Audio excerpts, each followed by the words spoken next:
নমস্কার সবাইকে। আমি আজকে আসলাম একটা নতুন ভিডিও নিয়ে। আমাকে অনেকেই বলে থাকেন যে ব্লাউজ থেকে কি করে মাপটা নিতে হয়। এই যে ব্লাউজ থেকে আমি মাপটা নেব, ব্লাউজটা একজন কাস্টমারের ব্লাউজ, সেই ব্লাউজ থেকে কি করে মাপটা নিতে হয় সেই মাপটা দেখিয়ে দেওয়ার জন্য অনেকেই বলছেন। তো আপনাদেরকে একটু দেখিয়ে দিই যে ব্লাউজ থেকে কি করে মাপ নিতে হয়। আপনারা পুরোটা ভিডিও ভালো করে দেখবেন, দেখে যদি একটা গঠনমূলক কমেন্ট করে যান, আর ভিডিওটা দেখে যদি কারোর কোনো উপকারে লাগে তো সেই চেষ্টাই আমি করছি। একটু দেখুন কি করে ব্লাউজ থেকে মাপগুলি নিতে হয়, দেখতে থাকুন। এখানে প্রথমত আমি ব্লাউজের পুরো লেন্থ নেব, যে ব্লাউজের লেন্থ কতটুকু আছে সেই লেন্থ অনুসারেই কিন্তু আমি ব্লাউজের মেজারমেন্টটা নিচ্ছি। এই যে উল্টো ব্লাউজের পেছন দিক থেকে আমি ব্লাউজের কতটা ফুল লেন্থ কতটা আছে সেখান থেকে আমি নিচ্ছি। এটার ফুল লেন্থ আছে 14 ইঞ্চি, সেখান থেকে আমি ব্লাউজের লেন্থ নিচ্ছি। এবার নেব কমরটা।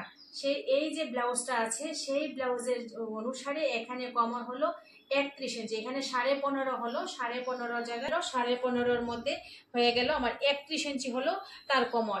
এখানে আমি হাত লম্বার মাপটা নেব। হাত লম্বার মাপটা হলো 9.5। এই যে 9.5 হলো হাত লম্বার মাপ নিলাম। এখান থেকে নেব আমি মুহুরিটা এখানে 10.5 হলো। এই যে 10 আর 5 আর 5.5-এর মাঝখানে হলো, তার জন্য এটা 10.5 হলো মুহুরিটা, এটা 10.5 মুহুরিটা। এবার সব থেকে গুরুত্বপূর্ণ যেটা হলো এটা চেস্টের মাপটা নেব, যে ব্লাউজের চেস্টের মাপটা কি করে নিতে হবে। এখানে যে হাতের যে জোড়াটা আছে সেই জোড়া থেকে এখানে আমি ফিতেটাকে ধরবো। ফিতেটাকে ধরে একটু আলতো হাতে টানবো, টেনে এখানে হলো আমার 19 যখন এখানে হলো, তার মানে ওটা 19টাকে ডাবল করে দেব। ডাবল করার পর এটার চেস্টটা হলো 38 ইঞ্চি। 38 ইঞ্চি চেস্ট হলো।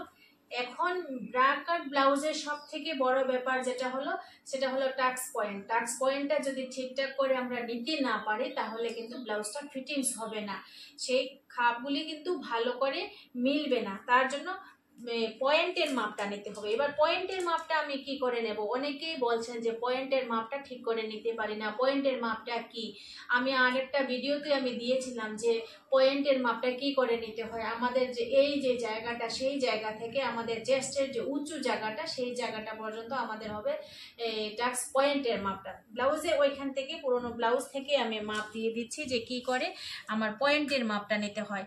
একদম ওইখানটা থেকে এই যে জোড়াটা, সেই জোড়াটা থেকে আমি ধরছি, ফিতেটাকে এইভাবে ধরবো। ধরে এইখানটায় যে টিকেনটা দেওয়া আছে, এই যে পয়েন্ট, এই যে টিকেনটা, সেই টিকেনটার এখানটায় আমি ধরবো। ধরে ফিতেটাকে এইভাবে ধরে আলতো হাতে একটু টানবো। আলতো হাতে যখন টানবো দেখুন এখানে 9.5 হয়ে গেছে। এই যে দেখুন আমি একদম আলতো হাতে ধরে রেখেছি, বেশি জুড়ে টানবো না, আবার বেশি আস্তে করেও নয়, একটু আলতো হাতে রাখলাম। এখানে হয়ে গেল 9.5। এই যে হলো আমার মেইন যে ব্রা কাট ব্লাউজের এই মাপগুলো সব থেকে বেশি দরকার। গলাটা যেটা হয়, পেছন গলা হোক বা সামনের গলা হোক, সেটা কাস্টমার যেভাবে চাইবে সেই অনুসারেই কিন্তু গলাগুলো হয়ে থাকবে। উনি যদি বেশি ডিপ করে চান ডিপ করে হয়ে যাবে, যদি উনি ছোট গলা চান তাহলে ছোট গলা হয়ে যাবে। পেছন গলা যেভাবে থাকবে গলার উপর নির্ভর করে থাকে কিন্তু শোল্ডারটা, যে শোল্ডার আমি কত দেব সেই গলার উপরেই কিন্তু শোল্ডার নির্ভর করব। তার জন্য এই ব্লাউজের শোল্ডারটা আর নিচ্ছি না, যেহেতু এটা ডিপ গলার ব্লাউজ হবে তার জন্য শোল্ডার নিচ্ছি না। যদি বোট নেক গলা হতো বা কলার নেক গলা হতো তাহলে কিন্তু অবশ্যই আমার শোল্ডারের মাপটা লাগতো। যেহেতু গলাটা বড় থাকবে তার জন্য আমার শোল্ডারের মাপটা লাগবে না।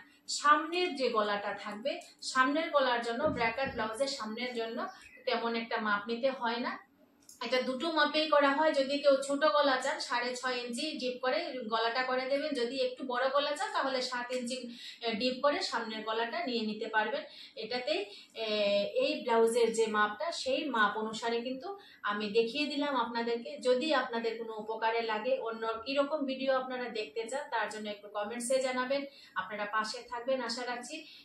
তাই সবাইকে আবার অসংখ্য ধন্যবাদ। ভালো থাকবেন সবাই, সুস্থ থাকবেন।